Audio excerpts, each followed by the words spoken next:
So welcome to our Hidden Networked Reality, a series on the math underneath the world we live in, information theory, network science, and the structural layers underneath ordinary social and cognitive experience, the kind of material that runs everything and almost no one talks about.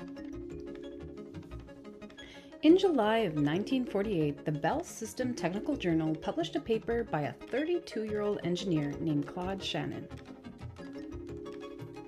It was titled A Mathematical Theory of Communication, a whopping 79 pages, and almost nobody outside specialist labs actually reads it.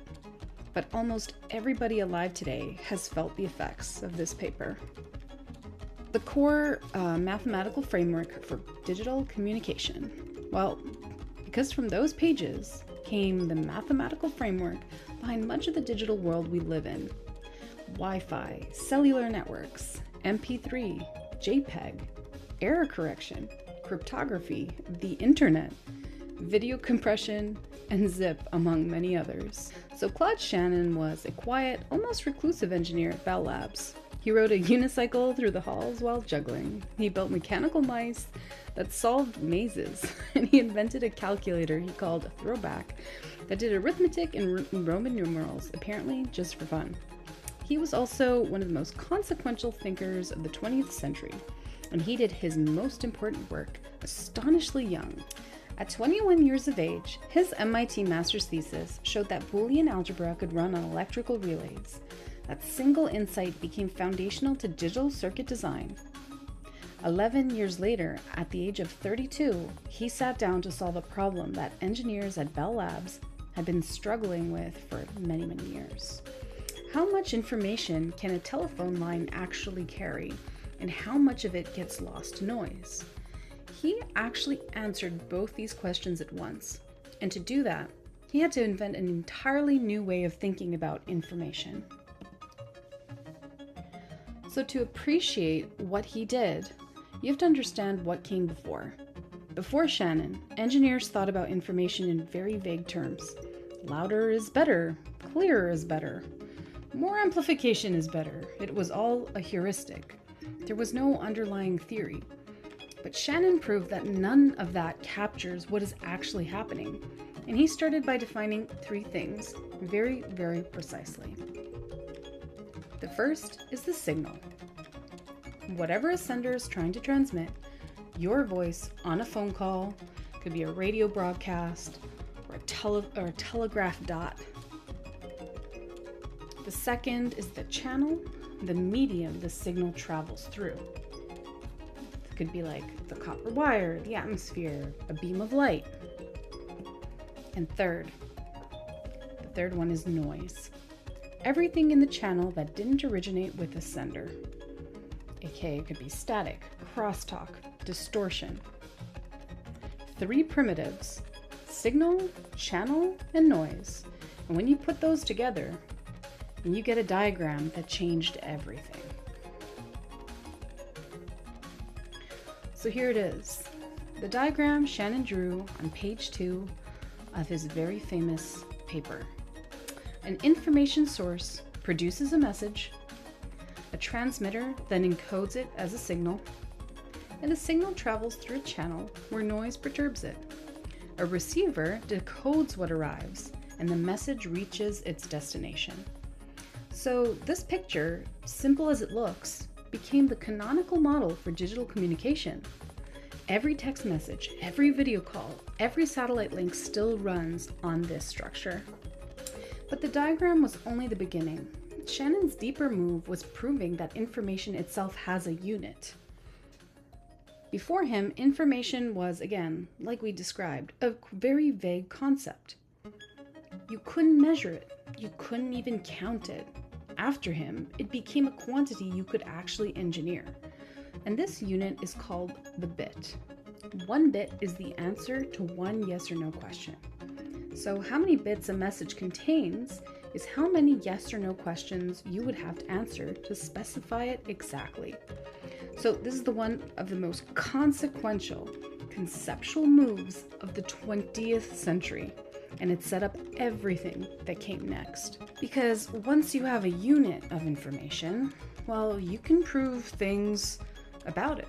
And Shannon proved two theorems that changed everything. So theorem 1 is the source code theorem. For any source with known statistical structure, like English text or audio, there's a mathematical limit on how compactly its output can be encoded without losing information. A floor. So you can compress down to it. You cannot compress past it. And that floor is set by the redundancy in the source itself, which raises an obvious question. How much redundancy is actually in something like English? Let's see. So Shannon's answer was actually quite striking. English is roughly 50% redundant. Half of what you read is doing structural work, which the rest could carry on its own. Take a look at this. You can still read it. That's the redundancy made visible. But Shannon showed this redundancy could be stripped out with proper coding. Modern compression formats build on that framework. That's your zip, JPEG, MP3, H.264. Some are lossless, some are lossy. All of them built on the foundations he laid down. So that's the first theorem, the shrinking side. How small can a message be made?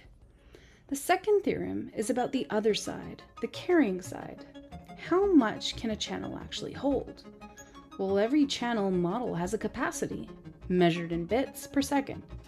And that capacity is the maximum rate at which information can be reliably transmitted. And here is the part that took engineers years to accept. Below the capacity, you can encode the signal so the message gets through nearly perfectly, even with massive noise. And above the capacity, you can't, no matter how clever the encoding. So this was deeply counterintuitive at the time, until Shannon, of course. The assumption was that noise always degraded a message, but you could only hope to make the channel cleaner or amplify the signal harder. But Shannon proved otherwise. With the right encoding, the effects of noise could be made arbitrarily small, as long as you stayed below the capacity. So the channel had a hard ceiling, but below that ceiling, near perfect transmission was possible. So that's that, two theorems. Together, they tell you the smallest a message can be made and the most a channel can carry. And that's the mathematical core of Shannon's paper. The rest is what the world built on top of it. So in the decades after the paper, engineers built error-correcting codes that made deep space communication possible. NASA and JPL systems used codes designed to operate close to the Shannon limit. The boundary he proved existed. And without that work, the Voyager probes couldn't have sent messages back from beyond the solar system. Faint signals traveling for billions of miles, recovered intact because the codes were good enough. So over time, Shannon's math became foundational across digital infrastructure. And along the way, something else happened. Shannon's framework reached well beyond communication engineering. It became a powerful language later used in neuroscience and cognitive science. Researchers started asking, well, if the brain receives signals through noisy channels, does Shannon's math describe what it's doing? That's where this series is going. Well, thanks for watching. If this was useful to you, please like, share, and subscribe to follow for the rest of the series.